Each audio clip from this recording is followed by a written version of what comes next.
Welcome back to the This Week in Fantasy series. It's a series that follows my fantasy football team and the league A-Town Football along throughout the year and focuses on the NFL and the current goings-on of fantasy football this year. I will make these videos throughout the year. They will not replace any of the content currently on the channel like the Overwatch, StarCraft 2 or DFW sports videos. In fact, these videos will all just be in addition to the content that I'm already uploading. So now that that's out of the way, we can jump right into what is the 2016 year of the NFL and what it means for the TWIF series. Now, I'm going to be uploading TWIF more frequently than I did last year, and this power ranking video is going to be a little bit different than the previous ones. Well, really because the draft was so much different. After reviewing the draft for a very long time, I have kind of come to the conclusion that it's way closer than it has been in previous years. There are far fewer standout teams and far fewer terrible teams. There's a lot of middle of the pack stuff. And honestly, there's a lot of teams that have very strong points and a lot of kind of glaring weaknesses or significant weaknesses. So a lot of these power rankings you have to keep in mind, they're very close. Think of it like Madden, and you have the 1 to 100 scale, 100 being the best. I'd say probably 10 of the teams in the league are between 80 and 95 on the scale, and they're just right there real close to each other. So if you see, oh, this team is 7th or 8th, you need to consider that, okay, yeah, but it's still very close to 3 and 2. So you need to consider that since everyone's so close, you should focus on the takeaways of the video, like the strengths and weaknesses of the team, not so much just the pure rank and like where you rank and your number, especially considering a lot of what I say will be true and be able to be applied to everything, like, oh, Cameron's team has really good wide receivers, which is true. But if you think that receivers are the way to go, you might think Cameron then has the best team or one of the best teams. But if you're someone who really believes in like a quarterback and running back first type team, you might think it's not as good. So let's get into it. At number 12, I have Lily. Her team, I think, has the most weaknesses out of everyone's. She has Aaron Rodgers at quarterback, who is very good, admittedly. Rodgers is going to get lots of points, everyone knows this. But then she has Danny Woodhead at running back, who's a timeshare in every way and just doesn't really get very many points, especially since he left New England. She has Frank Gore, who is okay, admittedly. Des Bryant, who gets hurt every single year, who I usually get. Now, it was announced today that Tony Romo suffered a severe injury, and I have a few things to say about that, like this. Tradition! Tradition! It's tradition. Tony Romo's out again, and it is severe, and it came off of one preseason hit. He couldn't even make it a drive through the preseason without getting injured. I mean, this guy really is a mess. And whenever you draft Cowboy players, you're kind of drafting Tony Romo by association. That means that the players that you draft rely on Tony Romo's health to be successful. That means that Des Bryant went from being sure, a top-tier receiver who was injury-prone to a pretty good receiver on probably a not very good offense. So what does that mean for Lily? It means that her already weak team got weaker, and it means that Des Bryant is going to have significantly less production than he should have, because really whenever you draft Cowboys, you're hoping they're going to be healthy for like the first 4 weeks at least, right? I mean, Tony Romo couldn't even make it to the freaking season this year.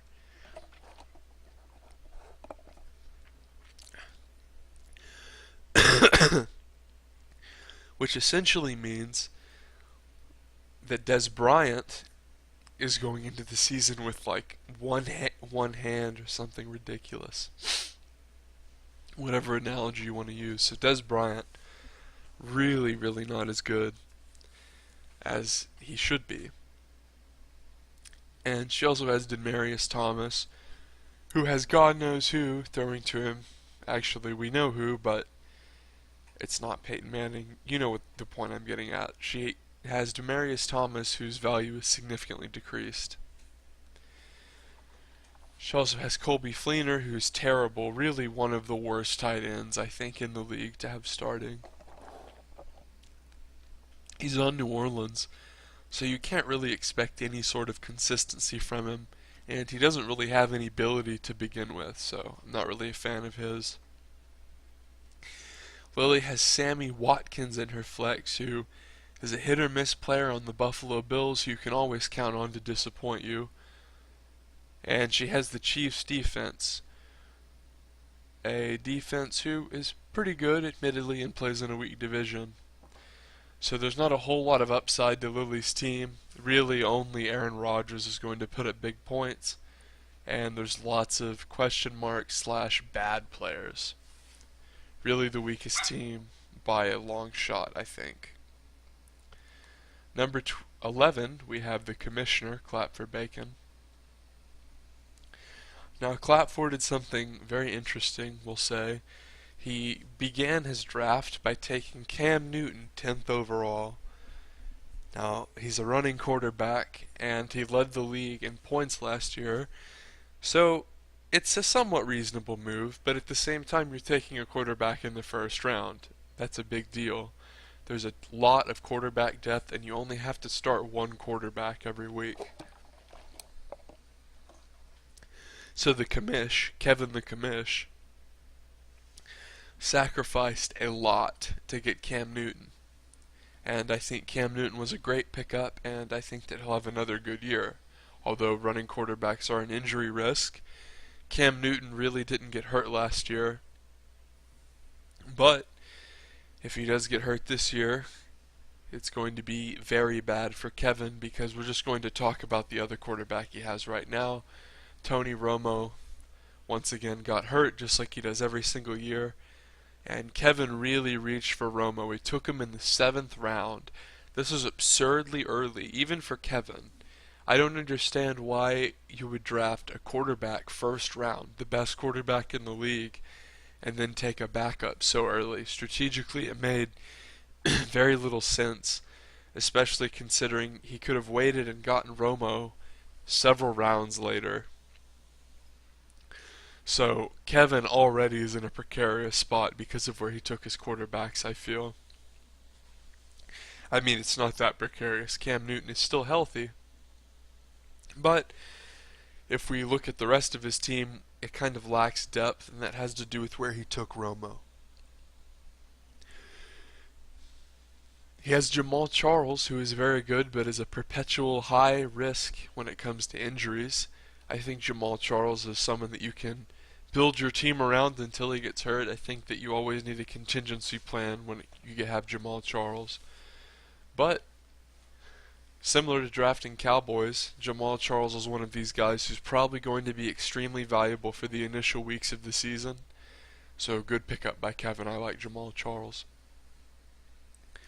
He then has a Detroit running back who splits time named Abdullah, who's not good at all. And he has Deshaun Jackson, who plays for the Washington Redskins now, the former Eagle. He was a good deep threat in the Eagles' offense, but Kirk Cousins and the conservative Washington Redskins are significantly less explosive than the Eagles, so Jackson ends up with way less huge games and way less multi-touchdown games, and his numbers overall have diminished. Michael Crabtree is an average receiver for the Oakland Raiders, and I think that he's a decent wide receiver number 2, but really nothing to write home about, especially when you consider how bad Kevin's running back 2 is. Kevin then has the Pittsburgh tight end Green. These names are ridiculous. Is it like Ladarius? I thought it was Lavatius. But yeah, he has Ladarius Green, who's pretty good. CJ Anderson is the Denver running back. I don't really see CJ Anderson staying healthy, to be honest, and I don't see Denver's offense doing particularly well. They lost Peyton Manning, and those are big shoes to fill offensively. And I'm almost certain CJ Anderson splits time.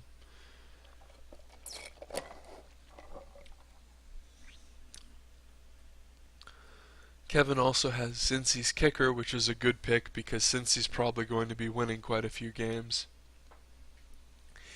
And he has the Niners defense, which I really don't think is that good. I'm not a huge fan of the Niners. They do play a lot of weak teams, but they're not very good. And I think when you pick defenses with losing records, really teams with losing records, that's a losing strategy. You're almost better off just picking winners, I feel like.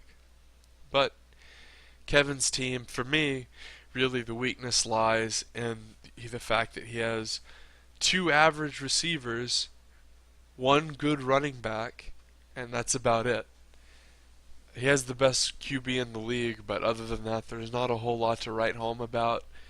Will Cam Newton have another god-tier season? Maybe. If he does, Kevin's team will probably have a winning record. But if Cam Newton gets injured, I would say that Kevin is probably going to have one of the worst records in the league. So coming in at number 10, we have Disco Hobbits. Now the reason that I have Disco Hobbits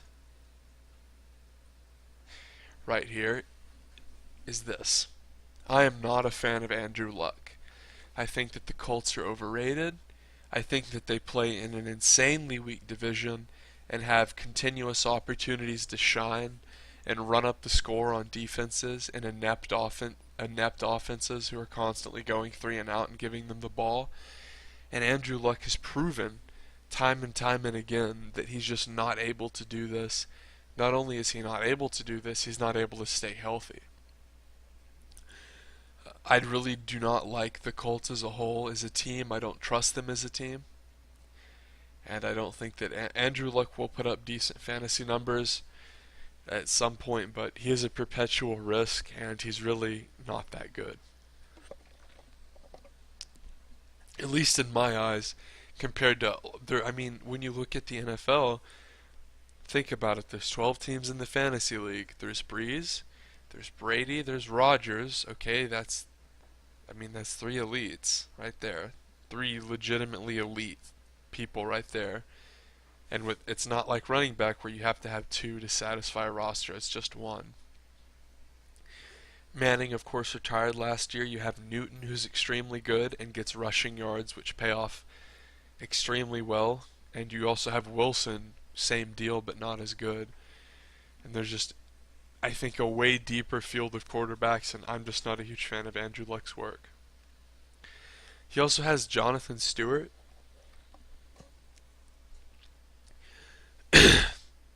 Stewart is an interesting guy. For so long he was god-awful. He split time on the Panthers. Last year he saw a reasonable amount of success because the Panthers did so well. But Stewart, to me, is just an average guy. As far as running backs go, he's a decent asset. Giovanni Bernard for Cincy, kind of in a timeshare situation. Another decent guy for Disco. Disco also has AJ Green and Robinson, the Jacksonville guy who catches lots of touchdowns.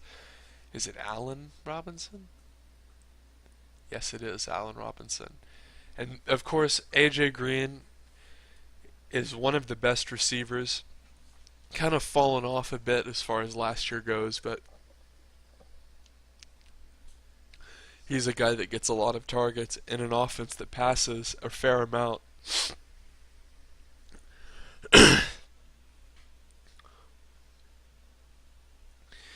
Disco also has the Cleveland tight end, Barnage, who received a fair number of yards last year.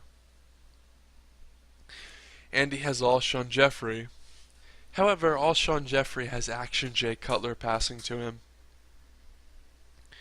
and I'm just not a big fan of his work. He turns the ball over a lot. And he has the Texans defense. Now, this team really does not look bad at all on paper, and this is where it kind of gets muddy, and all the teams, I think, rank very close to each other. But I think that Jonathan Stewart and Giovanni Bernard together are very average, and I don't like Andrew Luck. So that's why I chose to rank his team in the way that I did. However, it's not a bad team. I mean, it's literally, yes, it's ranked 10th, but it's not a bad team. Coming in at number 9 is Weston's team. One Johnny Football, please. This team is absurdly running back heavy, and it's piloted by Kirk Cousins, who is consistent, but he's consistently average. And really, Kirk Cousins just isn't that much of a threat. And when there's only 12 teams in your league, I think you can do better than Kirk Cousins. And then Weston really has a myriad of running backs here. And I will say, you have to note that yes, running backs are a resource that's needed, and you do have to acknowledge that Weston can trade some of these guys away if he wants to. But that being said, I'm just looking at who he has right now, and I really don't think that his team is that scary. Because he has Mark Ingram, who admittedly is pretty good, but he plays in New Orleans, which is always a bit of a risk when it comes to New Orleans running backs, because so often these things develop into timeshares, and it's really a passing game down in New Orleans. And he has Washington's running back, who I can't remember the first name of, who's not particularly good. Matt Jones. And he's already hurt, this Matt Jones guy. He also has Jennings, the New York Jets. I'm just going to open these. I've researched this, but I'm going to open these. I don't remember their first names by heart. Rashad Jennings. And this guy's supposed to be the Giants' starting running back, but the Giants notoriously don't run the ball well, and when they do, they end up splitting the carries. So another guy that doesn't impress me, he has Billy Powell, who is the Jets running back that splits carries with Matt Forte. Like, none of this is impressive. And he has Langford, Chicago's running back. Once again, a timeshare. So none of these guys are really impressive to me. Yes, he has lots of running backs, but I'm not just really impressed by it. He has Antonio Brown, probably the best receiver in the league. Great pick. But then these two picks really concern me. Two obviously Homer Aggie picks, Mike Evans and Marcellus Bennett. Both players underperform consistently. They aren't that good. They're not awful, but Marcellus Bennett really is not starter quality, and Mike Evans just probably barely is starter quality. Mike Evans, remember, Jameis Winston is throwing to him, okay? This guy's not going to catch a lot of touchdowns. And Weston rounds out with Denver's kicker, who is associated with an offense with quarterback situation, and the Bengals defense, which is solid. In my eyes, Weston he's a good enough manager to make this work and move these running backs around and do his thing. It's just not particularly scary when you consider the other teams. Coming in at number 8 is Cameron, who has one of the strongest wide receiver trios in the league, Bing Bong 2 Electric Boogaloo. Cameron has Drew Brees, one of the best quarterbacks in the league, guaranteed points. Then he has one of the worst running backs in the league, a player who's not only guaranteed to get hurt, but probably end up splitting time when he returns, Eddie Lacy. Complete trash. I would never have this guy on my team. He's absolutely god-awful. And whoever has James Starks is also going to be disappointed with him even after Lacy gets hurt. And then Cameron has a guy named Duke Johnson, Cleveland's running back, who's not good at all.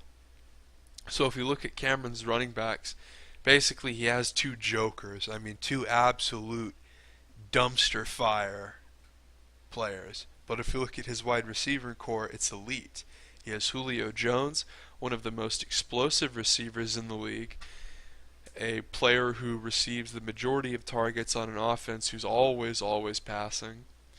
Brandon Marshall, a player who basically catches a touchdown every game for the Jets. And he has Kels, who's a decent tight end for Kansas City. But back to the wide receiver trio, Julian Edelman is a player who's returning from injury and receives a majority of Tom Brady's targets. He's kind of become Tom Brady's new Wes Welker. And Julian Edelman is a guy who is guaranteed to get numbers as the season marches on, and Tom Brady's ridiculous suspension expires, and one of the best quarterbacks ever returns.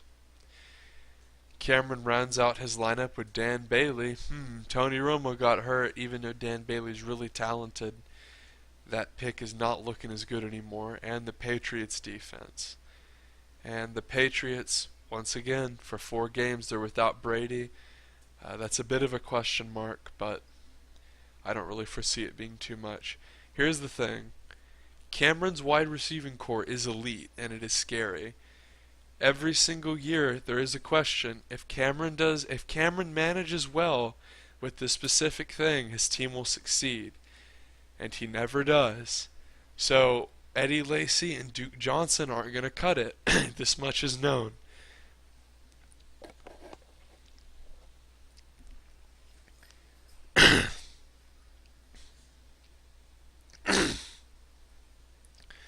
Lacy and Johnson won't cut it. This much is known. And I think this Melvin Gordon guy, I believe is his name. Yeah, Melvin Gordon. He's this injury-prone guy who never scores isn't going to cut it either. So we have to kind of deliberate here and think, Cameron might have to swap one of these elite receivers for a running back. He might have to do a trade. He's going to have to pick up and do some crazy things to make this work, and I just do not foresee Cameron being able to I don't foresee Cameron being able to manage this running back situation. And I really think if this was Weston's team, then I would have rated it way higher. This is a high maintenance team, and I really don't think that Cameron has the depth at running back to be able to sustain himself.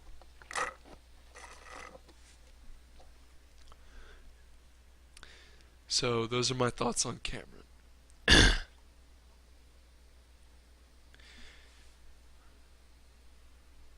Okay, next we have Harambee's Revenge. Spencer, need to refill the water.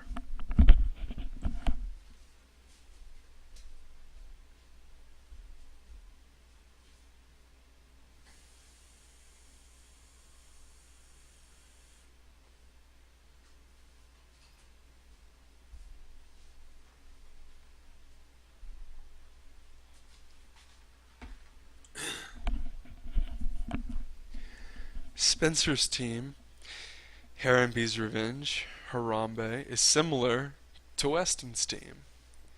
I think better than Weston's team. But Spencer's team has a lot of talent at running back. He has Blake Bortles at quarterback, a guy who is underrated, and I think captains in offense in Jacksonville, it is actually on the rise. Spencer has LaShawn McCoy, who is talented but frequently gets hurt. Everyone knows this. LaShawn McCoy is a damn good running back, but he's always going to get hurt. It's just a matter of how severe and when. Spencer also has David Johnson, one of the best running backs in the league. He has Jeremy Maclin, I would say the primary receiving threat in Kansas City, a guy who is a modest receiver. Once again, lacks the explosiveness of his previous years, but is a consistent guy. He also has Jordan Matthews, a guy who was very hot at the end of last year for Philadelphia, and I think this year is poised to be one of the biggest receivers in the league.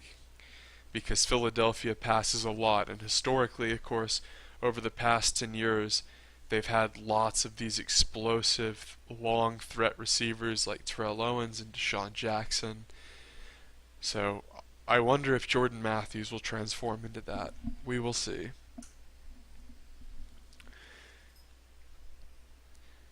Spencer also has Reed's tight end, or excuse me, Washington's tight end, Reed. I think it's Jordan Reed. This Jordan Reed's pretty good. He's a good player. Spencer also has Matt Forte. Forte it's a bit concerning because I really think that Forte is gonna split carries with the Billup Powell guy, and I'm also a little bit concerned about the Jets in general. I don't really trust them as a team completely. I mean, admittedly, they're better than say a Cleveland, but uh, Matt Forte is also a solid player. Spencer has the Rams defense, which is good because of their strength of schedule, and he has Mason Crosby. So Spencer, oh, and if we look at his bench, he has DeMarco Murray, who's a flyer. You also one thing you can do is look at Spencer's benches always, and his benches are very thorough and well thought out. We can see DeMarco Murray, who is a flyer guy, and we see Alex Smith, who is very consistent if Blake Bortles, for whatever reason, doesn't work out. So Spencer's team lacks a whole lot of weakness. I would say it's a little bit weak at receiver, but overall it's a very, very strong team. Next up, we have No Fried Rice for You, ranking at number 7, or number 6, excuse me.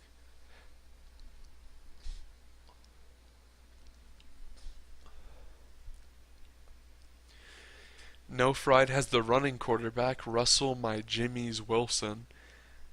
Russell Wilson is very talented in terms of fantasy football because rushing yards are way more efficient in terms of points than passing yards. He also has Freeman, Atlanta's running back, who gets a lot of carries. Atlanta ground and pounds a lot. Freeman has a chance to punch it in. He's kind of like the new Michael Turner. No Fried has Ezekiel Elliott, who everyone has their eye on and is wondering how he will do, especially with Romo out. I would not hold my breath. I predict Elliott to be both inept and injured very quickly. Larry Fitzgerald is a consistent receiver who doesn't catch a ton of touchdowns, but is consistently going to get probably about 10 points a game. He gets yards, and that's kind of what you want in receivers sometimes. It's nice to have a guy who can always get you 10 points alongside guys who will either get you 0 or 30. So Fitzgerald is consistency. Brandon Cooks, he's a New Orleans receiver who caught lots of touchdowns, and New Orleans is kind of a shit show when it comes to who's going to get the touchdowns, except for Breeze. You know Breeze is going to succeed, so good on Cameron. But I really think that Brandon Cooks is not going to do that great this year. He's going to be good because he's still in the Saints offense. He's going to residual get some touches, but he's not going to soak up a bunch of touchdowns. Then No Fred has Jokey Graham, one of the most disappointing players, I think. And Jokey Graham really has been a sham with Seattle. He's been atrocious. He has Kay Allen, the Baltimore receiver. Honestly, don't know a whole lot about this guy. Although Baltimore, they have Joe Flacco, who's a good passing quarterback, and they also have players like Steve Smith who are waning, so there are opportunities to succeed in Baltimore. As far as the bench goes, we also see he has Tom Brady, so No Fried is extremely strong at quarterback, and he has Antonio Gates to replace Jokey Graham. So No Fried has a strong team. Especially if you believe in Ezekiel Elliott, this team is damn good. If you don't, then I don't know. It's decent, I think, either way. One thing No Fried could do is trade one of his quarterbacks, because he really does have two damn good quarterbacks, and it's kind of overkill, let's say Cam Newton gets hurt with Kevin, and Kevin's already down Tony Romo. That would be a good way to offload some of the talent. At number 5, we have old C Gouch. C Gouch, one of the fan favorites, the unorthodox Christian Gouch. Leading his team off is Ben Roethlisberger, a consistent player who generates lots of big games but also is prone to the heavy interception game. Then has Justin Forsett, an above average running back who really doesn't split very much time, and the same with Rawls, who is Seattle's running back who doesn't have to split a lot of time either. So Seagouch kind of nabbed two of the guys who don't have to split as much time. Then he has Randall Cobb, a guy who always gets so much attention and really gets dick-road if you ever see these fantasy football things on TV before they show the real games. Then they have these people like Michael Fabiano. They're always telling you to go get Randall Cobb. And I'm really not sure what to think about Randall Cobb. Randall Cobb's numbers are not that great, and I think he's probably the third most talented receiver on the Packers. So Randall Cobb's not terrible, but with Jordy Nelson back, I'm not feeling so hot about Randall Cobb. Then he has Keenan Wright, a pretty awful receiver for Tennessee. And you're thinking, Wiley, Seagouch's team seems pretty high. Well, look at his bench.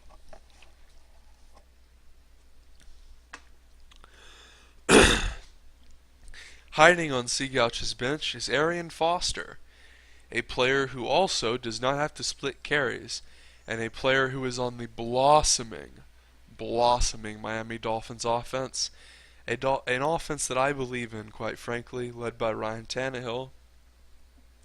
Seagouch also has Emmanuel Sanders, who is moderately talented and can replace either the flex position or wide receiver too. So all in all, with 3 consistent running backs that do not split time, I would say that Seagouch's team, to me, is very appealing. And I would also say that,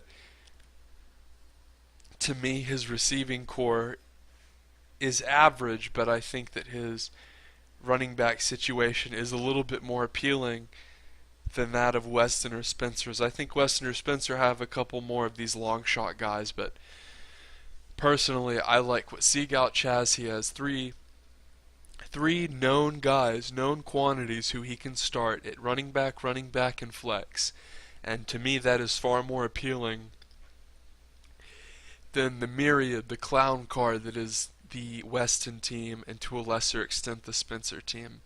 And to be honest, I thought upon looking at it again, I think that I think that Spencer's team has a lot more depth than Weston's team. But they're both, the reason that I lumped them together is they're by far the 2 teams with the most running backs.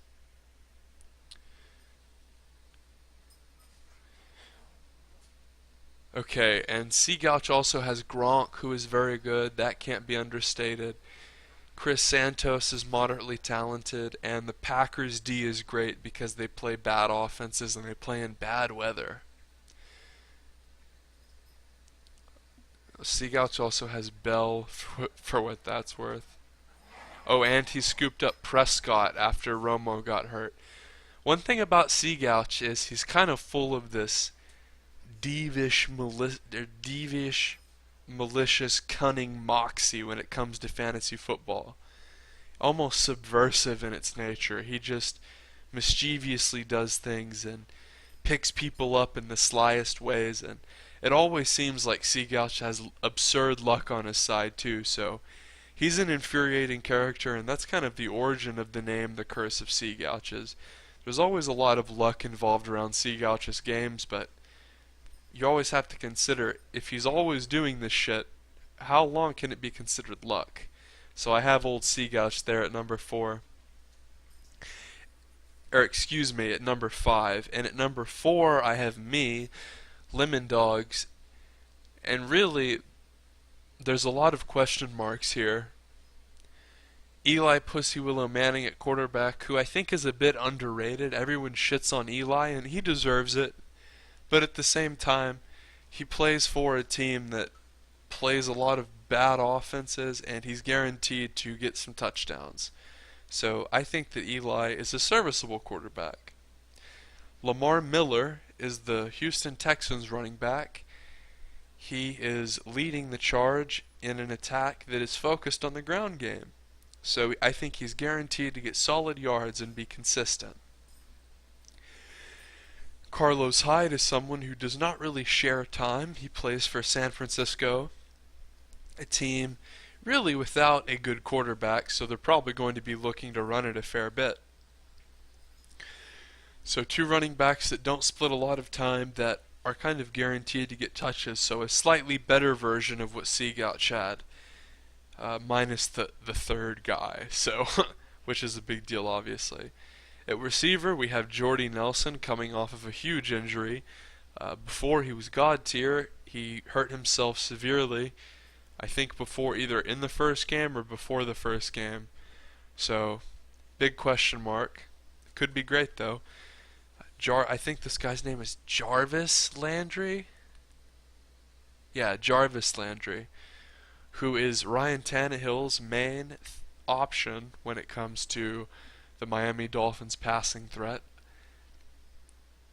Tyler Eifert, who is currently injured, is a player who receives quite a few targets in the red zone and a player who gets quite a few yards.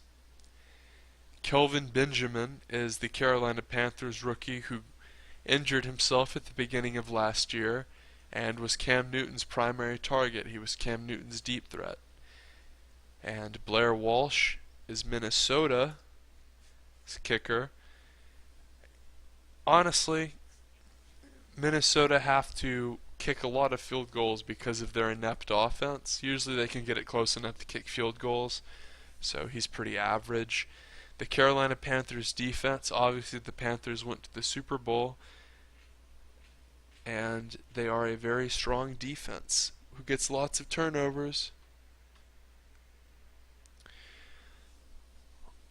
There are a few questions with this roster.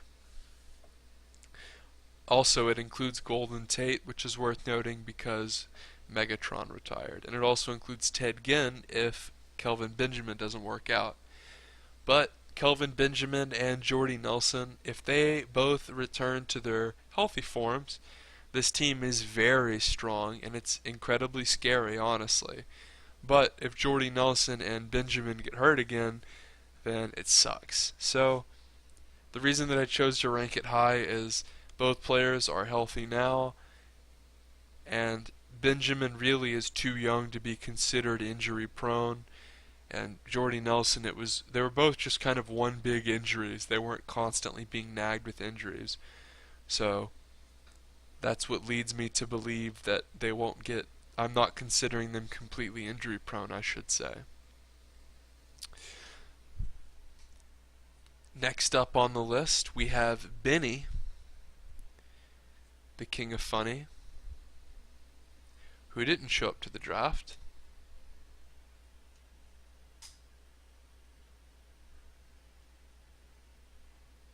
I guess at number 3. He has Carson Palmer, who is at the helm of a very strong offense, guaranteed to win lots of games in an easy division. Ryan Matthews, a player guaranteed to get hurt, but also guaranteed points. Adrian Peterson, probably the best running back in the league and one of the most consistent. DeAndre Hopkins, the Houston Texans' primary long threat and a player of exceptional talent. Amari Cooper, a guy who is above average, and if you believe what some people are saying, he's the main threat of an improving Oakland Raiders team looking to not break 500, but potentially make a wild card run. He also has Delaney Walker, who's a very good tight end, and in my opinion, someone who's bonded well with Mariota, and a very good player to have in fantasy football. Malcolm Floyd, I believe that is, for Arizona. Michael Floyd, not Malcolm Floyd. Michael Floyd, he's a good player. The thing you have to consider about Arizona is there's about 3 receivers there, Fitzgerald, Floyd, and there's one other, who are going to get targets. It's not really so much of, okay, it's this one guy as his favorite target. So Michael Floyd is a very good flex player, I would say, and a solid receiver for the King of Funny. Steven Hauschka, Seattle's kicker, he's quite good. And Ben took the Cardinals defense, which, considering the division, is a good pick.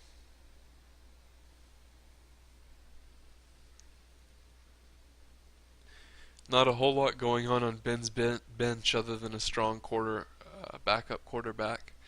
I like this team for Ben. There's not really a whole lot to say other than what I said. There's a lot of consistency here, especially with quarterback.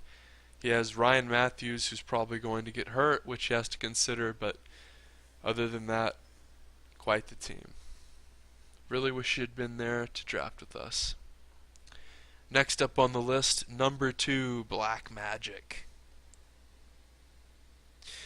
Black Magic has Phillip Rivers, a player guaranteed to throw not only touchdowns but interceptions. Dougie Martin, an up-and-coming running back who gets lots of touches. Admittedly, Jameis Winston is the quarterback, so Dougie Martin, great player. Jeremy Hill, running back for Cincy, timeshare, sure, but reasonably talented. Keenan Allen, the San Diego receiver, is one of Phillip Rivers' favorite targets, and Phillip Rivers throws it a lot, so Keenan Allen's guaranteed to get some touchdowns. Odell Beckham Jr. is pretty much a touchdown-a-game type guy. He's one of the most explosive in the league. Jason Witten is a player who, well, he's very talented. He's one of the best blockers in the league, and he's really guaranteed to get a few yards, but with Tony Romo out, I really don't know how productive he's going to be. Allen Hurns is part of an up-and-coming Jacksonville Jaguar offense, and I think that he catches lots of touchdowns, and he will do that again this year, and I like that pick. Justin Tucker, the University of Texas kicker, is a very good player who plays for an offense that kicks lots of field goals. Great pickup. Kevin also has the Vikings defense, a defense that plays in a pretty weak division. Remember, they get to play Action Jay Cutler twice a year. Come on, guys. Turnover City. On Kevin's bench, he also has some interesting little additions. Danny Amendola, an explosive little player for New England. He also has the little lightning bug and James Starks, as well as Tyler Lockett. So Black Magic has quite the little bench going on. And I think that whenever you consider the fact that Eddie Lacy will get hurt and will be worthless, James Starks will be able to be put in or traded away if Kevin is smart. That's what I would do, honestly. As soon as Eddie Lacy gets hurt, I would dump that garbage I would dump Sparks off the Cameron and just be done with it. But what do I know? So overall, the reason that I like Kevin's team is he has a very consistent quarterback, a very consistent running back, 2 receivers who are not only good and get points, but are a huge part of their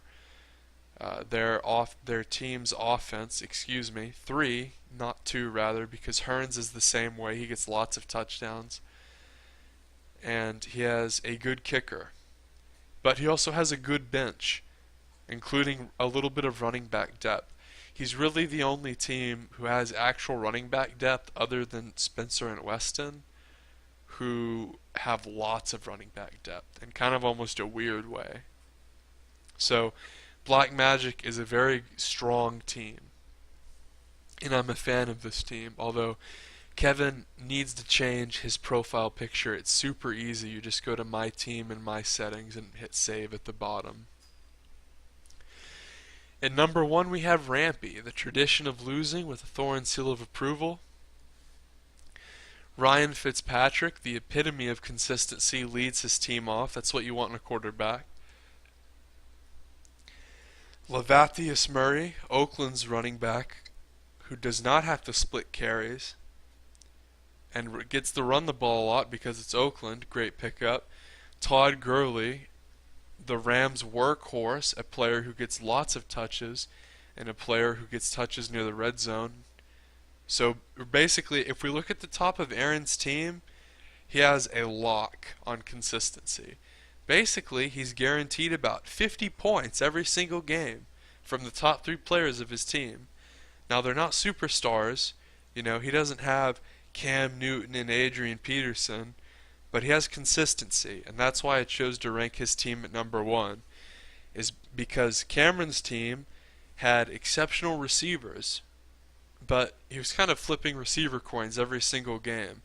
I think that Aaron's team is so strong because his top three players alone are guaranteed 50 points plus every single game. Now, if you look at the rest of Aaron's team, there are some weak points. Now, let's talk about his receivers, okay? Elephant in the room, Doug Baldwin. Now, Doug Baldwin, I believe, had a very hot end of last year. He had a very good finish. He did. So if Doug Baldwin can continue to do his thing with Russell Wilson, then he can work out. But Aaron also has Tavon Austin, a Rams receiver. So the reason that I'm not a huge believer in Aaron's receivers is he's kind of trusting the Rams offense and Seattle's offense, but Seattle's passing game, and Seattle really is a team that gets it done on the ground. And I think that Aaron also can make moves and get receivers who are better than this. And if Baldwin works out, really he'll be fine. He also has Greg Olsen, who is a probably top two tight end in the league, a player who always gets yards from Cam Newton and is part of an offense who is always going to score lots of points, the Carolina Panthers. Aaron also has Chris Ivory, who's a decent running back. Now, one thing Aaron can consider doing is, since two of his running backs are so consistent, if he really gets desperate for a receiver, he can probably trade away one of these running backs and get exceptional receiving talent. Because if you look at a team like Cameron, Bing Bong 2 Electric Boogaloo, he's basically in 4 weeks, Eddie Lacy's going to be hurt, and Cameron's going to be in dire straits. And Aaron's going to be sitting over here with three dang good running backs. And I think that Cameron at some point is going to have to look towards Weston, he's going to have to look towards Aaron, or Spencer. One of the three, to try to shore up his team at running back, or he will fail. Because simply put, Eddie Lacy and Duke Johnson aren't going to cut it no matter how good his receivers are. And I think that with Aaron it's just the opposite. Aaron really has so much cushion. He has Ryan Fitzpatrick, who really does not make mistakes as a player. Sure, he's a jet, but he doesn't throw interceptions. He just throws consistent yards. He'll always throw a couple touchdowns. He's just the guy that you want in at quarterback. He's consistent points every single game. And then he has more of the same at both running backs. Exactly what you want. Three extremely consistent guys at the top. So I think that a team like this will always be stronger than a team that relies on boom or bust players. Especially considering the fact that Aaron still has legitimate threats at other parts of his team. Like, he has the Broncos defense, which will still be good. They still play in a relatively weak division. They still have playmakers like Von Miller and DeMarcus Ware. I think still both play for them.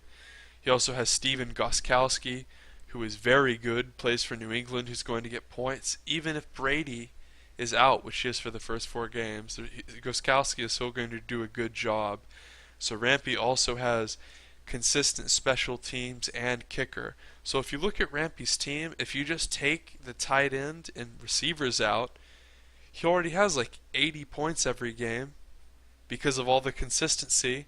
And then if you add in the tight end, it's one of the best in the league. So Aaron consistently has like 90 points on the board every week. So yeah, his receivers are Doug Baldwin and Tavon Austin. And then on the bench, Victor Cruz, who disappeared all of last year. And that's really it. You know, Josh Gordon, okay. But I don't think that it's going to be particularly difficult to deal with. I think that Aaron has enough consistency lined up that he can make the simple moves required to shore up his team, because I think Aaron is already 90% of the way there, and when I look at other teams in the league, there's either holes and moves that need to be made, or there's just question marks. And I think that this power rankings, people are going to be questioning where the rankings are a lot, but really when it comes down to it, you have to consider that it's almost what you value. Do you value explosiveness at the receiver position or consistent points? And I think that Aaron's team really offers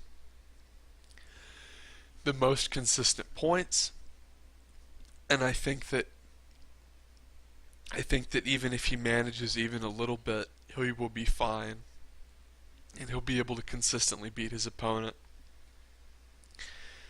If you want to see more TWIF, sub for more, like for more, comment for more, tell me you want more. Easy.